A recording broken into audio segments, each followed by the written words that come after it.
Fala, minha gente! Sejam bem-vindos a mais um CIEGcast. Hoje eu estou aqui recebendo o meu amigo, parceiro de longa data, Edinaldo Moreira, do Grupo Attentive, um dos escritórios mais importantes e mais conhecidos de São Paulo. Já está há quanto tempo aí na estrada, meu amigo? Muito tempo, eu imagino, né? Aproveita e já sabe. 18 anos, Henrique. 18 anos. Uma honra estar aqui com você, cara. Maravilha, maravilha. Ô, Edinaldo, eu imagino que quando você iniciou há 18 anos atrás, muita coisa era diferente, né? E hoje a gente vê que existe uma mudança, uma transformação gigantesca do ponto de vista da gestão, que com a pandemia, inclusive, esse processo se acelerou. E eu queria que você comentasse um pouco sobre esse lance da sustentabilidade do crescimento alinhado ao negócio da contabilidade. Como que nós podemos crescer de forma sustentável na contabilidade, né? Olha, Henrique, bom, primeiramente, um olá aí para todos que estão nos assistindo ou que vão nos assistir. E eu vejo assim, nós começamos lá em 2001, 2002, 2003, mais ou menos, né? Começou o meu irmão Moreira com o Enivaldo, que é o sócio comercial, e eu entro só em 2009 com aporte de capital e comprando um escritório. Nota que já naquela época precisava de investimento para crescer, tá bom? Sempre foi um grande problema. Eu ainda continuo vendo, Henrique, para resumir e ser bastante prático na sua primeira pergunta, que nós temos alguns pilares na companhia, né? A partir do ano de 2016, quando a gente, para mim, um marco na história da Attentive, é o ano de 2016, foi quando a gente participou do evento em Campos do Jordão, do Sescom São Paulo. Eu lembro Eu lembro desse evento. Foi um evento. Lembro. Eu não estive lá, mas foi um evento muito marcante e é um evento que reverbera aí até hoje, né? E vou te falar, e agradeço muito ao Márcio Shimamoto, que era o presidente do Sescom na época, a felicidade que ele teve, a visão que ele teve de dar o nome em agosto de 16, não vou esquecer jamais essa data, disruptura do mundo contábil. Perfeito.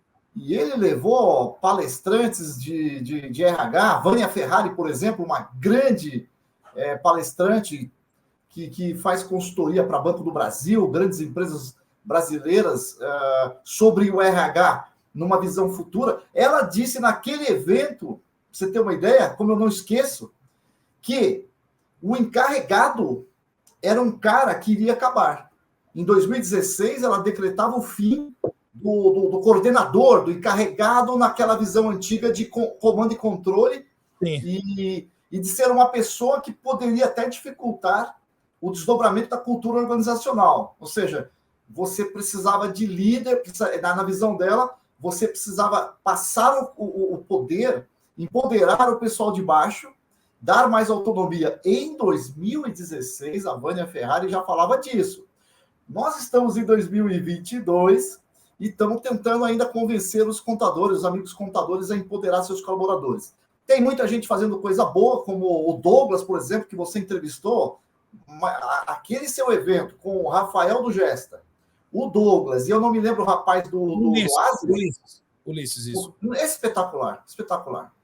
Eu peguei aquela tua gravação e assisti junto com todo o nosso conselho da empresa para ver a visão daqueles três rapazes. Por isso é minha vontade de estar aqui com você. Legal. Podcast, tá bom? Não, para a gente é uma honra, meu amigo. Para a gente é uma honra muito grande te receber aqui, porque você é uma referência. Agora, eu queria que você me falasse, teve algo na tua fala que me chamou a atenção. Na tua opinião, qual é a diferença entre encarregado e líder? O que muda? Porque, para muitos, podem escutar as duas coisas e olha para a organização e parece que é a mesma coisa, mas, na verdade, são duas coisas completamente diferentes. Eu queria que você falasse a respeito disso. Não, legal. O encarregado é uma função que nasceu lá no tempo do Taylor e de Fayol. Você imagina. Começo do século XX. Encarregado. Supervisor. O cara que tem que comandar uma equipe.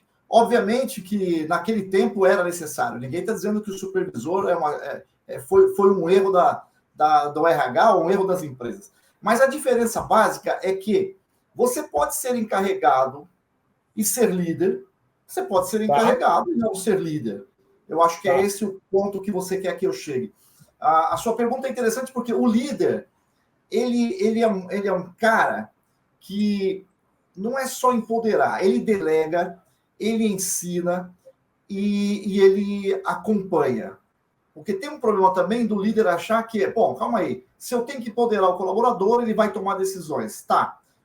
A questão da liderança é inspirar a sua equipe a entender o que é que eles estão fazendo, o porquê que aquela tarefa tem que ser feita. Enquanto o coordenador é o que eu chamo da cultura organizacional voltada para a tarefa. Você tem um tipo de organização cultural, da organização que trabalha numa cultura em que a tarefa é mais importante até que o resultado. Por quê? Vamos falar de alguns escritórios de contabilidade que estão com uma margem apertada, uma margem de lucro pequena, mas trabalham ali na tarefa, com muito olhar na tarefa. Por quê?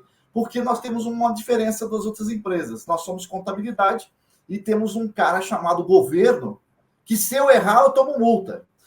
Então, é um ambiente diferente, é um ambiente em que você tem que dar, para ser líder dentro do mundo contábil, não é para qualquer um, tá, Henrique? Não é para qualquer um. Porque você precisa empoderar a equipe, mas antes de empoderar a equipe, você precisa dar ferramentas para ela. Portanto, a gente só conseguiu começar a eliminar a figura do encarregado para transformar ele em líder, em liderança, uma liderança inspiradora, quando a tecnologia chega para nos ajudar.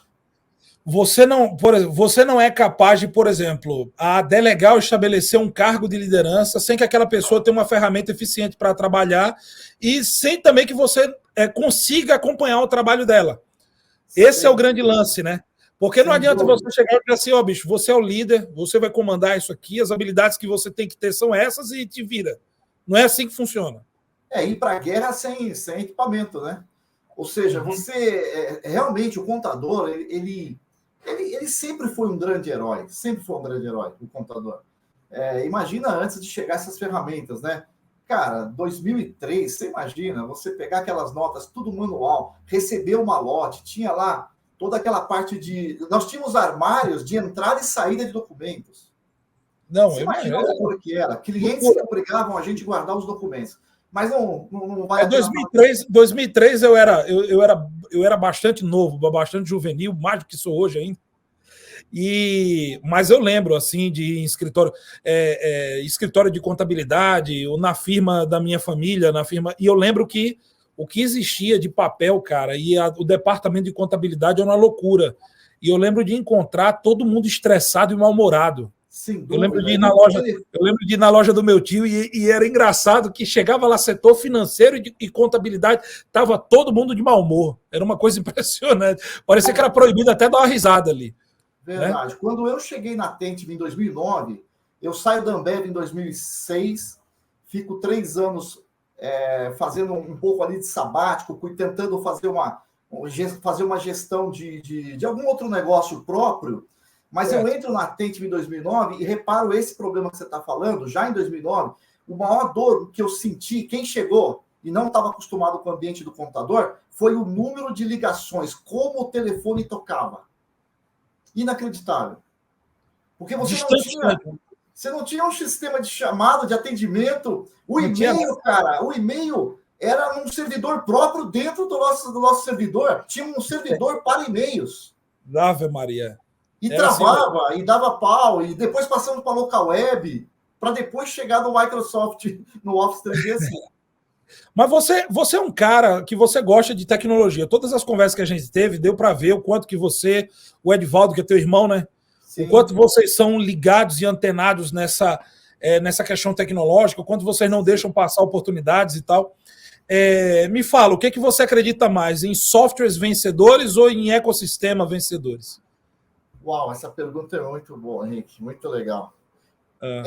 Vamos lá, vai. Para não dizer que o Edinaldo... Tudo que eu falar aqui, pessoal, quem está assistindo a gente, não sai da minha cabeça. Eu não invento nada, eu não crio nada. Eu acompanho, eu tenho network com pessoas do nível do Henrique, o Douglas, que eu já, depois que... Quando eu ouvi o Douglas no seu podcast, naquela reunião, naquele evento, Eu já pedi para o Rafael do Gesta me dar, eu quero o contato do Douglas, né?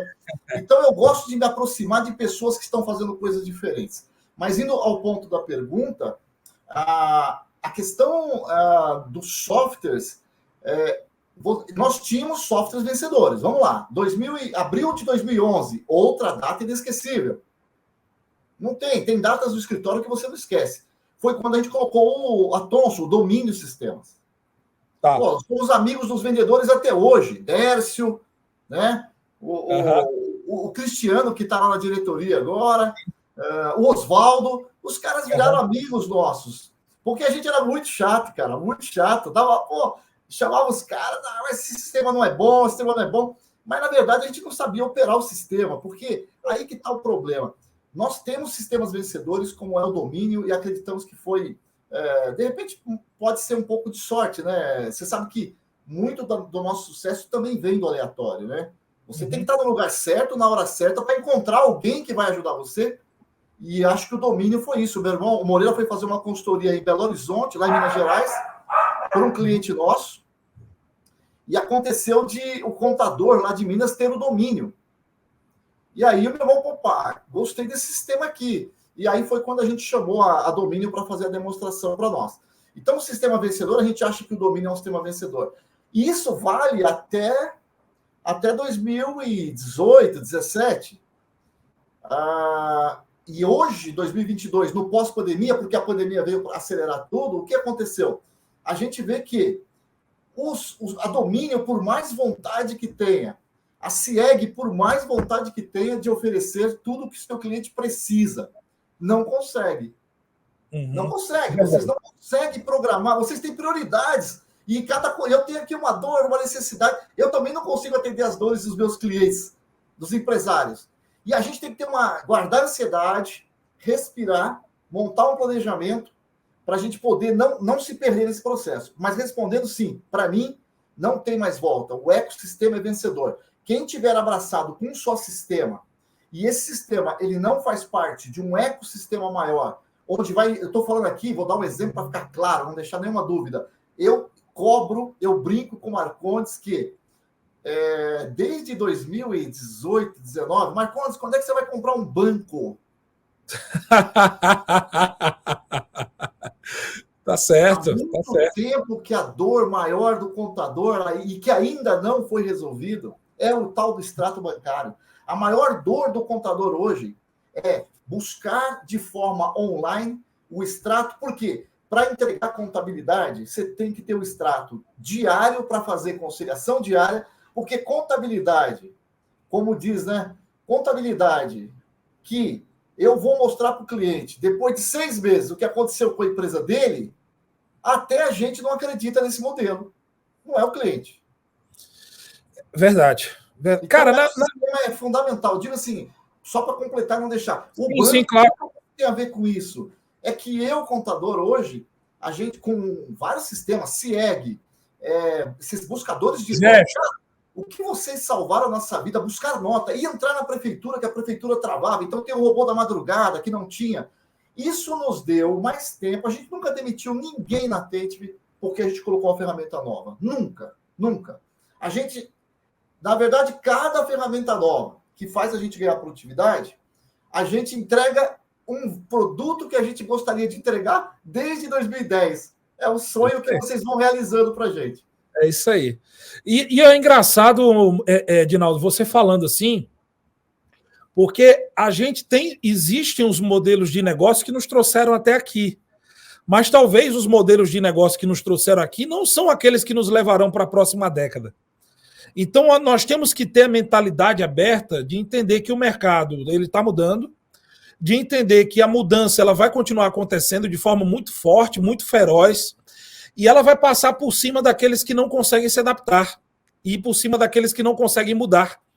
E eu acho que quando você coloca essa questão, quando você fala assim, por mais que uma empresa de tecnologia tenha vontade de fazer tudo, de abraçar o mundo com as pernas, não consegue fazer, porque ninguém é capaz de ser bom em tudo. Então, você, contador do seu negócio, você tem a sua especialidade. Exato. O cara ele é um bom contador, tem mais especialidade em contabilidade, outro mais em fiscal, outro mais em departamento pessoal, outro em gestão, outro em vendas, e assim funciona. Da mesma forma, são as tecnologias aplicáveis. Eu acho que a gente tem que ter a mente aberta para poder entender isso, para poder abraçar isso. E o primeiro ingrediente disso é a humildade. Opa, é quando você assume que você não pode abraçar o mundo com as pernas. Você concorda com isso? Concordo totalmente, totalmente. E aí vem eu tenho que chamar aqui uma coisa, todos os contadores que estão nos assistindo, eu até mandei para você, Henrique, um trecho, o Douglas de Sorocaba, ele tem, o escritório é capital, mas a operação fica em Sorocaba. Sim. O Douglas, ele tem um canal, né? Eu não sei se é Meu Contador, eu esqueci Meu Contador. Meu Contador. E aí, vai lá no canal do Douglas e procura a entrevista que o Marcondes deu para ele no Dia do Contador do ano passado. É inacreditável. Eu assisti de novo só para participar, para estar aqui com você, para me lembrar uma coisa. O Marcondes, a melhor entrevista que o Marcondes já deu. O Marcondes, ele fala um negócio que eu queria muito dizer para vocês, ainda confirmando a nossa tese que o ecossistema é muito mais vencedor do que quem quer morrer abraçado com um único software. Você lembra que os contadores, Henrique, talvez você não lembra, mas acho que sim, que os contadores, um sonho dos contadores era fazer o próprio RP. Do jeito que eles queriam, porque o Contimatic faltava tal coisa, o outro faltava. Tem contador que fez sistemas, tá? E o que ocorreu? Sistemas maravilhosos, né? Que não aguentaram, entregaram os pontos com o E-Social e a Receita Federal atropelando com os SPEDs. Não aguentaram. E é isso que eu sempre falei. Eu nunca quis ter um software, porque eu disse, nós, naquela época, 2012, nós não aguentaremos atender o fisco. A gente tem que atender o fisco cuidando da parte processual do governo, imagina cuidar de um software. Então, a gente não entrou nessa e deixou para... É aquilo que você falou, quem tenta fazer tudo não faz nada. Mas o Marcondes falou um negócio sensacional. Ele está dizendo o seguinte, eu queria até agora aproveitar e ouvir a tua opinião, Henrique. Olha o que ele disse para o Douglas, é incrível. Ele está dizendo assim, 2025, janeiro de 2025, então, você chega no escritório, todos os processos estão automatizados pela Thomson, ou melhor, pelo ecossistema da Thomson, né? A CIEC está integrada, o Gesta está integrado. Nós estamos dizendo que tudo isso estará cuidando da conformidade e a gente, então, todos os processos manuais acabaram. E o Marcondes chamou a atenção, que foi o recado final da entrevista dele. O que é que vocês como que vocês estão fazendo a subida, degrau a degrau, ano a ano, até chegar a 2025? Ele acha que quem esperar pode chegar muito atrasado no cliente. E depois a gente vai entrar num assunto aí que você tem aí, que eu sei que você vai me perguntar, que é como? Tendência versus pendências. Cara, mas uma coisa que eu vou te falar, o Edinaldo, sendo bem sincero, a gente tem que analisar que quando a gente tem um negócio, o nosso negócio não é o produto, não é o serviço que a gente entrega. Nosso negócio é a gestão. Certo? A gestão é o que deve ocupar a cabeça de um gestor, de um empreendedor. É a gestão. É o planejamento estratégico. O produto e o serviço, ele é um meio para que você alcance o seu propósito com o seu cliente. Mas ele não é o principal. Entendeu? Eu tô rindo porque você falou isso para os caras de uma live anterior aí, e eu concordei totalmente. Porque o produto eu posso mudar, né? A gestão... Serviço também, você pode... também. Ué, entendeu? Então, tanto faz como tanto fez, cara. Tanta empresa aí que pivotou e, enfim, começou de um jeito, depois... No final das contas, isso não importa, tá ligado? Na verdade, você praticamente começou o nosso podcast nesse momento. Esse é o podcast. O nosso tema de hoje é gestão. É isso aí. Nada acontece sem gestão. É isso aí. Então, o bate-papo aqui não é vender, não é dizer para os caras, pessoal, o software, não, calma. Nós estamos falando, o nosso papo aqui hoje é sobre gestão. Gestão, legal. Exatamente. E um dos elementos principais da gestão é quando você avalia o pilar dos processos, porque os processos, eles são uma base, né? As pessoas sustentam os processos e os processos que fazem toda a engrenagem da gestão acontecer. Sim. E a primeira coisa é quando a gente analisa, principalmente dentro do escritório de contabilidade, essa dicotomia que você colocou muito bem, e eu queria que você discorresse a respeito disso, tendências versus pendências. Porque por que a gente precisa olhar as duas coisas e por que a gente precisa eleger um vencedor? Porque eu acho que se você foca nas pendências, você não consegue surfar nas tendências, né? Essa é uma impressão que eu tenho, mas aí eu queria que você falasse a respeito disso. Bom, para falar disso, eu vou contar o case do Magalu, Magazine Luiza. Magazine Luiza, aleatoriamente, deu um pouco de sorte também. Em 2001, o Frederico, que hoje é o CEO, filho da Helena, ele pede para a mãe, né, a dona Helena, abrindo lojas, expandindo o negócio do Magalu, a gente precisa entrar na internet, mãe. A Magalu, a Magazine Luiza, na época, não tinha nem o Magalu, nós precisamos entrar no mundo da internet. 2001, 2002. Ela diz o que para ele? Ela não acreditava. Ela não acreditava naquilo, achava que era mais a parte física, né? Ela falou o seguinte, monta lá contrata o seu time aí, mas eu quero, monta um escritório apartado e vai desenhando esse negócio. E aí foi que aconteceu, que não vou aqui contar a história toda, mas 2014, esse trabalho, esse projeto do Frederico, salva o Magalu, que na Bolsa, em 2014, bateu 50 centavos a ação. E o que aconteceu? Os investidores da Bolsa, porque a Magalu, ela abriu capital a R$16 a ação, bateu 50 centavos em 2014, e o mercado pedia para que o Fred e a Luiza desmembrassem as duas empresas. A empresa de tecnologia que vendia, já começava a vender pelo site, das lojas físicas. Por quê? Porque Americanas era assim, separado do Submarino. Sim.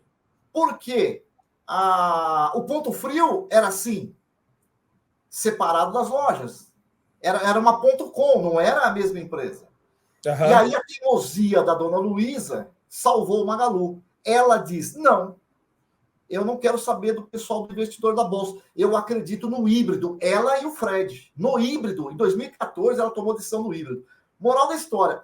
Pós-pandemia, Americanas fez a fusão com o Submarino e a B2W, fazendo o híbrido com a internet. E o Ponto Frio também. Ponto Frio, Casas Bahia, que hoje é a Via, né? Via. Só chama-se Via. Via Varejo, que é a Via na Bolsa. E é híbrido. Então, esse pendências e tendências, eu queria... Por que eu tenho que contar essa história? Porque eu li um livro, Henrique, que abriu minha cabeça. O livro ele é publicado em 2016, chama-se Gestão do Amanhã, do José Salib Neto e Sandro Magaldi. José Salib Neto é um grande jogador de tênis brasileiro, foi contemporâneo do Jorge Paulo Lemann, dono da Ambev, desse crescimento mundial, o maior homem mais rico do Brasil. E nesse ano, quando ele escreve Gestão do Amanhã, ele manda um livro para o Lemann, dá uma lida no livro antes de publicar, antes de mandar para a editora, para que se o Lemann pudesse referenciar o livro dele. O Lemann nunca havia referenciado nenhum livro. Esse Gestão do Amanhã, se você ver uma capa do livro, se você pegar esse livro, tá lá. Jorge Lemann deixou colocar o nome dele recomendando. Só que, segundo o Salib Neto, o Jorge Lemann disse assim, olha, eu vou referendar, o seu livro é maravilhoso, gostei muito, vou referendar. Mas a Ambev não faz nada disso que você está falando. Eu queria que você me desse uma consultoria lá. Então, em 2015, a Ambev começou a ouvir e a entender esse livro Gestão da Manhã. O que o Gestão da Manhã tem de, fora milhares de insights, o grande insight, eles chamam de motor 1, motor 2. Eles garantem, Henrique, que você não consegue transformar a tua empresa com a mesma equipe, com o mesmo modelo de negócio, no mesmo ambiente físico, porque as pendências engolem as tendências. Porque se você é um cara pujante, tua empresa está crescendo, a chance de você ter muitas pendências é muito grande. Porque o produto não nasce pronto. Você não pode lançar um produto pronto.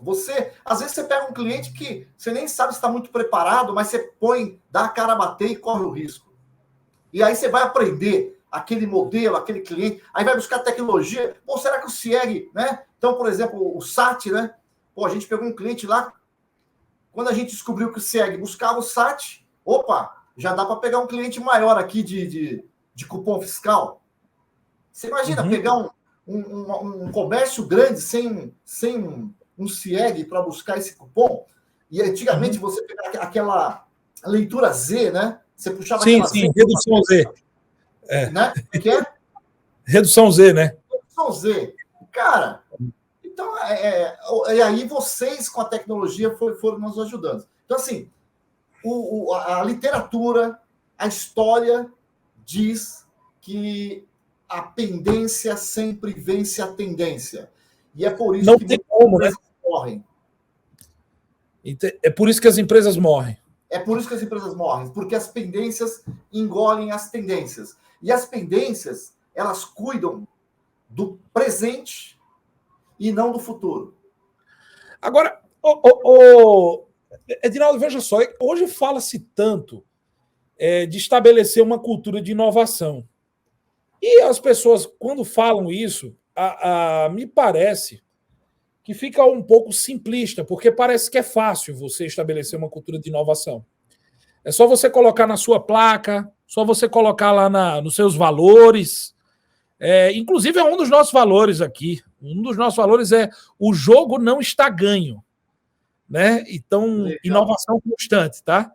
Inovação constante. O jogo não está ganho, nunca estará ganho. Inclusive, toda empresa tem uma data de falência, de expiração. A única coisa que a gente consegue fazer é empurrar essa data mais para frente. Mas se a gente parar, ela chega mais rápido. No final das contas, esse tem que ser o sentimento de todo empreendedor, na minha opinião. Por isso a teoria do livro Motor 2. O que é o Motor 2? Criar a empresa que vai matar a tua empresa antiga que tem a data de expiração. Por que você vai deixar o concorrente montar uma empresa para matar a sua? Então, o que é o Motor 2? Pega uma galera brilhante e bota para pensar nas tendências. E já cria a empresa que vai matar a tua, e não o concorrente. Essa é a teoria. Quem está fazendo isso? Serasa. Aliás, naquele evento, não sei se de 2016 em Campos do Jordão ou 2018, o Serasa esteve lá apresentando o tal do cubo deles, um projeto. O Serasa, em 2016 ou 2017, criou uma equipe, uma empresa, acho que um andar inteiro, que estava desenhando a empresa que mataria o Serasa de 16 e que deve estar nascendo agora ou já nasceu, que agora eu não acompanhei a história. Foi uma palestra do Serasa, um cara falando que tinha uma equipe, uma coisa de louco. Você imagina como é que controla isso? Como é que você faz com a equipe que está no projeto antigo? Pô, mas calma aí, vocês estão construindo uma empresa lá, mas eu não estou participando dela. Então, nem vamos entrar no detalhe aqui do como. O fato é, Motor 1, Motor 2 é isso. É você, antes de deixar o concorrente te matar, você cria um organismo, uma célula, para fazer o que você não consegue fazer. Você mesmo vai criar a sua futura do futuro. Aliás, vou dar um exemplo bem simples aqui, que eu morei em Bauru por 6 meses. Contudo, veja só, se você consegue estabelecer na sua própria equipe uma cultura de inovação forte, e você consegue ter que é um conceito que está muito em voga hoje, que é o intentional learning, né? Esse aprendizado intencional. E você consegue trazer isso para o teu time, para a tua equipe, a tua própria equipe, ela consegue te ajudar e a suportar isso. Agora, isso tem que partir de um incômodo por parte do gestor, por uma liderança forte, bem estruturada, e que mostre realmente para as pessoas que algo novo precisa ser feito. E aí você vai repaginar, você vai trazer uma marca nova, você vai trazer um produto novo, você vai trazer um conceito novo, você vai... Não é que você vai mudar a sua cultura, mas você vai fortalecer a sua cultura e agregar novas ferramentas àquilo ali. E é isso, muitas vezes falta disposição. Eu acredito que no livro, me corrija se eu estiver errado, mas eu acredito que ele não está dizendo que você tem que se desfazer do seu time todo e demitir todo mundo. Não é isso. Não. É você criar algo completamente novo a partir daquilo que você já tem. Exato, não é isso? Exato. Vamos dar um exemplo. Eu acho que tudo nasceu é que eles trazem alguns cases de empresas que morreram. Aliás, aquela frase, né? Qual é a frase que nasceu essa história do motor 1? Fazer bem feito o que não deveria ser feito. Ou então, as empresas morrem não porque erram demais.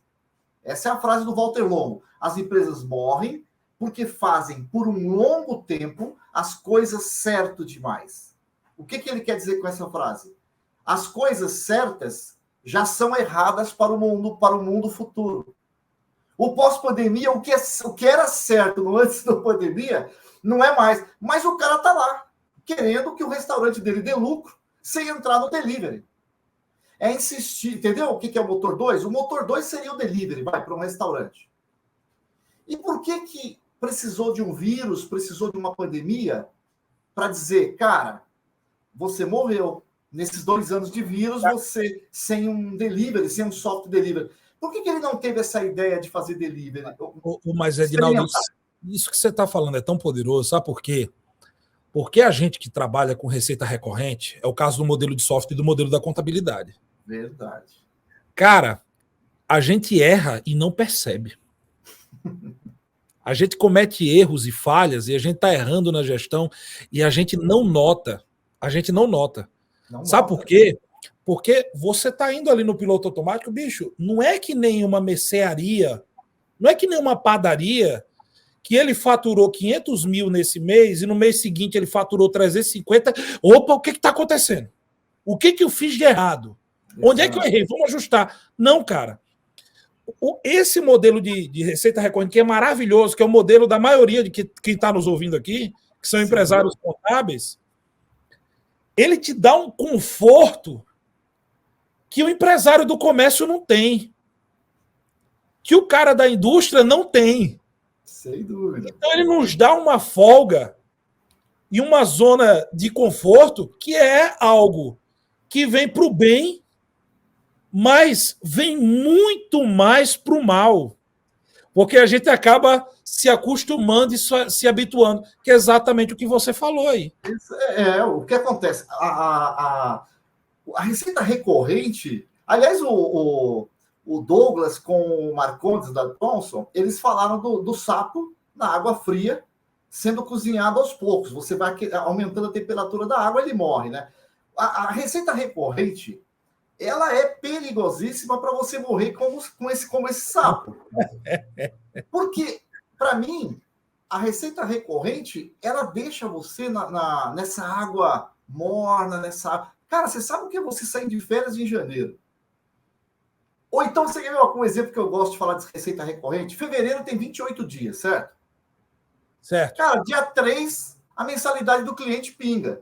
Ou seja, recorrente tem menos dias de trabalho, e você recebe, e o cara tem que pagar o mês completo.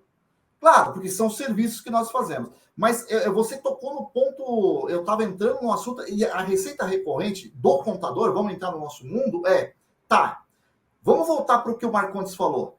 Se em 2025 os softwares vão fazer todas as tarefas repetitivas que a minha equipe faz, sobrou o quê? O intelecto humano. Ou seja, então, o que nós estamos... Qual seria a estratégia para começar agora? Já deveríamos ter começado. É uma coisa que parece bobeira, né? Simplista, que é descrição do cargos e salários com PDI, Programa de Desenvolvimento Individual. Então, é sentar com o colaborador, porque o que é o PDI, gente? Programa de Desenvolvimento Individual. O elemento mais importante do PDI, que é o mais difícil, é o alinhamento de expectativas com o colaborador. Então, o que é esse alinhamento de expectativas? daqui 2 anos, onde você quer estar? Você vai conversar com sua equipe, com o seu líder lá, onde você quer estar daqui 2 anos? Só que nós temos que dizer para ele que o ambiente que nós estaremos em 2025 é outro. Não dá para ele escrever o PDI dele sem alinhar com a empresa. E se nós não tivermos a visão que 2025 aquela tarefa não existe, não adianta a gente fazer um PDI assim. Em 2025 eu quero ser um analista sênior. E hoje ele é um júnior. Tá, mas analista sênior fará o quê em 2025? Olha só a dificuldade. Não adianta você contratar um cara de RH. O homem de RH, ele não conhece a visão estratégica e nem o nosso mundo contábil. Então, a gente precisa, junto dessa empresa de consultoria de RH, trazer a técnica dele e vamos ter que trabalhar junto para fazer esse PDI. Você não consegue terceirizar um PDI para nós. Eu acabei de sair de uma reunião dessa aí que você falou antes da gente conversar aqui. Você acredita nisso? Acredito. Conversando justamente com a nossa consultoria, conversando com o nosso departamento de recursos humanos internos aqui. Cara, porque é uma loucura, bicho. É uma loucura. O mundo tá mudando, cara. E outra coisa, o que a gente tem, tudo que a gente cria hoje tem que ser altamente adaptável e customizável. O grande lance é o seguinte: a gente não pode existir mais crenças hoje dentro do negócio. Aqueles pilares imutáveis que ninguém tira. Lógico, eu não estou falando de ética, gente. Não, óbvio. Não estou falando de respeito, não estou falando dessas coisas que isso aí já está superado, mas eu estou falando de outras coisas. Então é uma loucura isso. Então, já que você deu esse gancho aí, vamos entrar naquilo que eu acho a minha maior paixão. Tá. Que é, você falou em inovação nos valores. Eu, Sim. Hoje de manhã, participei da integração de 2 novos colaboradores do Grupo Atente. Tá? A gente, pra você ter uma ideia, a integração de colaborador novo é feito com o diretor de operações, eu que sou diretor financeiro e diretor de RH, porque eu gosto desse negócio, e a gente, então, todos da TEI, todos os funcionários são parados, todos, para dar boas-vindas para o novo colaborador, para cada um se apresentar para ele. O diretor se apresenta, eu me apresento, falo qual é o meu papel como diretor de RH. E a gente estava dizendo exatamente sobre isso. Inovação, não, você tem assim, meta para esse ano, projeto de inovar, projeto inovar. Não, inovação tem que ser um hábito. Inovação é um hábito. E aí eu tenho uma ferramenta muito legal que eu aprendi, que é o Haka Mental. Para você colocar inovação na sua equipe, você tem que usar um Haka Mental. E o Haka Mental, que todo colaborador, quando entra na companhia, recebe, porque nós fazemos a integração, e depois de 10 dias, tem o que a gente chama lá de café com RH da integração comigo. São 2 horas comigo, e eu tenho um script, e eu passo para eles o que eu vou falar agora. Haka Mental, para quem não sabe, é o seguinte: você vai até o espelho, isso é Haka Mental, e diz para ele: eu não sou medroso, eu não sou medroso, eu não sou um mau aluno, eu não sou um mau aluno. Por quê? Porque o professor às vezes fala que você é péssimo, que você tirou nota baixa, às vezes o teu pai fala que você não vai a lugar nenhum. Então, o Haka Mental não sou isso que meu pai está falando, não sou isso que meus colegas falam. E o Haka Mental que a gente criou para a Atente, vou passar para vocês aí, para o funcionário novo, ele tem que falar 10 vezes comigo. Deve haver uma maneira ou um jeito de fazer essa tarefa diferente, de um outro modo. Então, a gente provoca o colaborador novo a se perguntar: deve haver um jeito de fazer essa tarefa de uma forma eficiente e diferente. E o funcionário que vai ensinar para ele sabe que esse cara está preparado com esse Haka Mental. Por isso, tem que ter paciência quando esse cara perguntar por quê. Por que vocês fazem desse jeito? Então, e aí você tem que preparar a tua liderança. Porque a verdade é, Se todos nós tivéssemos a humildade, como empresários, de deixar alguém chegar na nossa empresa e dizer assim, e aliás, uma pessoa leiga, que não conhece do seu negócio, é melhor ainda, porque se um contador for falar com outro, você já vai um contador viciado naquilo. Então, um consultor que não entenda de negócio, mas não entenda de contabilidade, ele vai dizer para você, por que você faz isso? Por que você faz aquilo? Eu acho que esse exercício e a humildade de ouvir perguntas que muitas vezes a gente não quer ouvir, que vai nos incomodar, talvez seja uma das alternativas. Mas não elimina um problema, né, gente? Que é o fato de que, quando eu mudo meu mindset, quando eu aceito que se eu não inovar, eu vou morrer, quando eu acredito que o Marcondes, que a Thomson, a ONU, todos eles, a CIEG, que vocês vão, até 2025, criar um ecossistema que atenda, faça todas as nossas tarefas, o que é que nós vamos entregar? Que produto eu estou entregando? Então, vamos lá. No caso do grupo Attentive, a gente criou uma empresa de BPO financeiro separada, apartada. Porque você imagina você pegar o seu menino do financeiro, pega uma pessoa lá da contabilidade e cria o departamento. Então, nós entendemos que esse motor, que a Niriu, o BPO financeiro, é um motor 2. É uma empresa do futuro. Por quê? Porque o BPO, eles aproxima a gente da maior dor do cliente, que é organizar as suas finanças. Então, é um pequeno passo, é uma dica que eu deixo aí, que não é nenhuma novidade. Todo mundo está fazendo o BPO, mas alguns estão colocando o BPO dentro como um departamento. Entendi. Rapaz, muito interessante, Edinaldo, interessantíssimo. E eu queria aproveitar aqui para a gente poder até escutar a tua opinião. No que você acha que você acha que consiste essa gestão do futuro? No que nós, empresários, principalmente os empresários da contabilidade, que é o teu caso, são os teus colegas e tal, no que você acha que a gente tem que estar ligado a partir de agora para a gente poder estar atualizado com aquilo que vai acontecer, aquilo que é tendência do mercado? Olha, Henrique, como eu falei da cultura do aprendizado, né? Eu trouxe até aqui, até fiz uma colinha aqui, que eu queria realmente, é um assunto fresco que eu estou estudando, bem novo, primeira mão para vocês que estão nos assistindo, que eu queria passar para vocês o conceito do que é aprendizado. Pelo professor Conrado. O cara, ele fez um doutorado. O livro é o Lifelong Learners. O Conrado é um professor que ele tem a tese dele, tá? Então, esse conceito é do professor Conrado, que depois a gente pode deixar aí o nome do professor e o livro dele, tá? Vou ler e vou tentar resumir rapidamente para vocês. O que é o conceito do aprendizado? Eu estou falando isso e estou respondendo a tua pergunta. Quem não criar a cultura do aprendizado, fazendo da inovação não um valor, mas simplesmente um hábito, não vai chegar até 2030.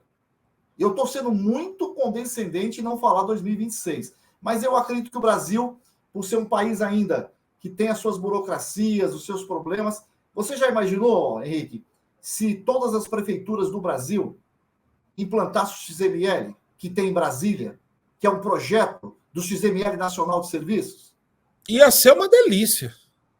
Mas dá uma olhada, mas seria um strike de produtividade, né? Quanto de produtividade o escritório ganharia? Cara, ia ser, enfim. Então, mas imagina, mas que azar, o governo aprovou em 2024. Imagina que em 2024 aprova esse projeto. Aí o contador vai dizer, que azar, né? Porque vai baixar o preço, né? Esse é o problema. Cara, vê o estudo de uma consultoria, cara. Eu fico devendo a fonte, mas eu vou arrumar um jeito de colocar ela aqui na descrição desse vídeo. Que diz que essa unificação dos portais de prefeitura não acontecerão nos próximos 30 anos. É? Olha, que loucura. Tá vendo? E a gente está lidando com uma força, nesse caso específico, a gente está lidando com uma força que é uma força na contramão do mercado, que é a força estatal, né? Não duvido, não, cara. Isso que a gente tem que... As tecnologias elas vão evoluindo para poder suprir a conformidade e tal. E eu acredito realmente no que o Marcondes disse, vai existir uma evolução até um certo ponto que vai realmente automatizar muita coisa, mas a gente nunca pode duvidar da capacidade do Estado de atrapalhar a nossa vida, né? Eu concordo. Bom, vou completar aqui, ó. Conceito de aprendizado. Vamos ver se não vale R$1 milhão esse conceito. O que é o aprendizado? É a explicitação do conhecimento por meio de uma performance melhorada.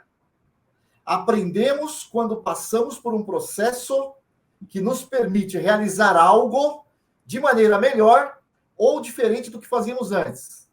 Seja por aquisição de uma nova habilidade ou uma nova visão de mundo.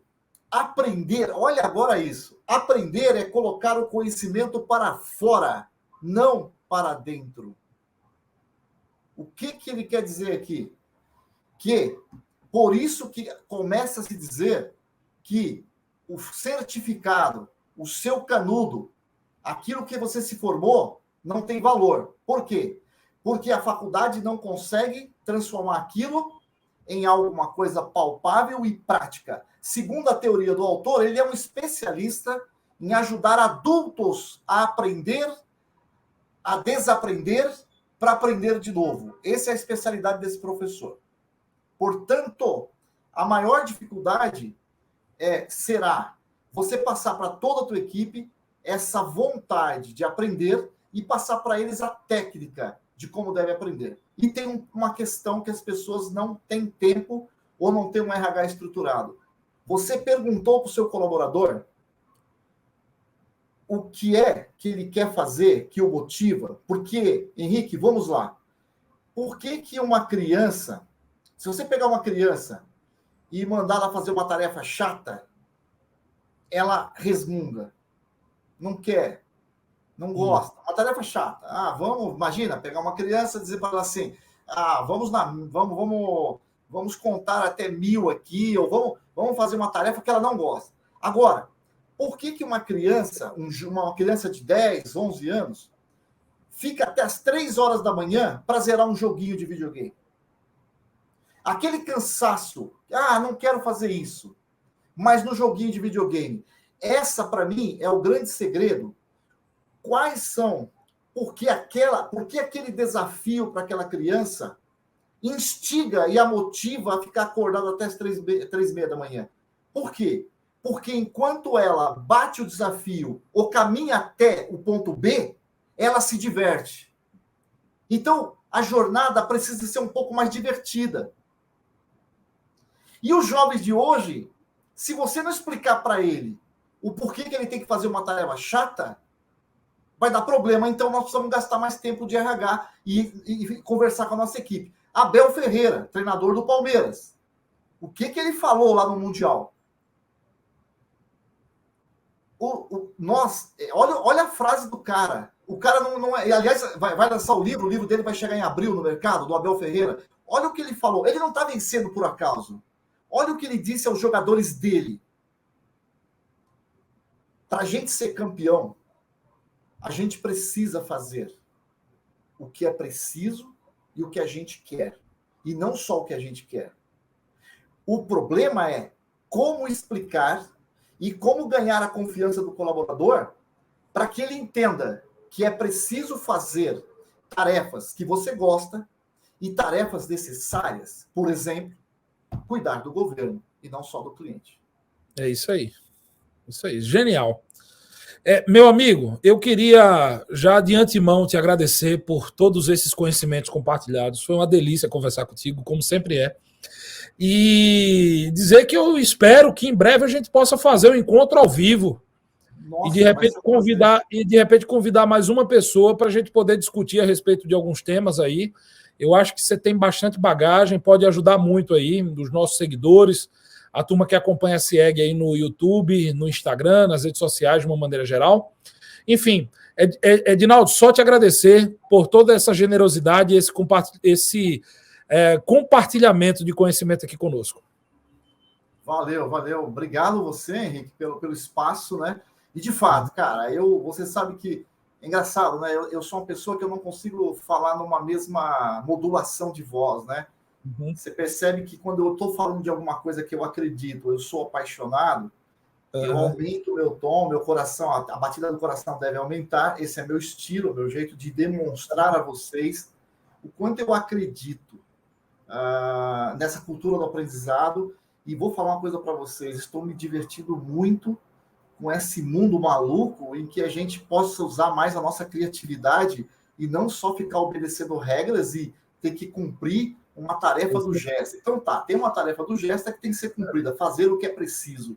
Mas o mais divertido é construir esse futuro. Essa jornada. Eu quero dizendo uma coisa muito legal para você, que é a gestão que você falou, ela tem que ser mais o Waze, né, do que GPS. É o que eu falei para você, né? A gestão GPS você colocava lá o destino e você não tinha alternativas. Hoje o gestor tem que usar uma ferramenta chamada Waze, ferramentas Waze, que é o quê? Aquela que te permite fazer atalhos e, quando encontrar obstáculo, achar o caminho mais curto para atravessar o outro lado que a gente quer chegar, tá bom? Excelente, excelente comparação. Meu amigo, de antemão, já te agradecer mais uma vez. E desejo que você que assistiu esse conteúdo até aqui, ficou conosco até aqui, compartilhe com pelo menos uns 10 amigos seus, que com certeza vai ajudar alguém aí na jornada empresarial de negócio. Forte abraço, até a próxima.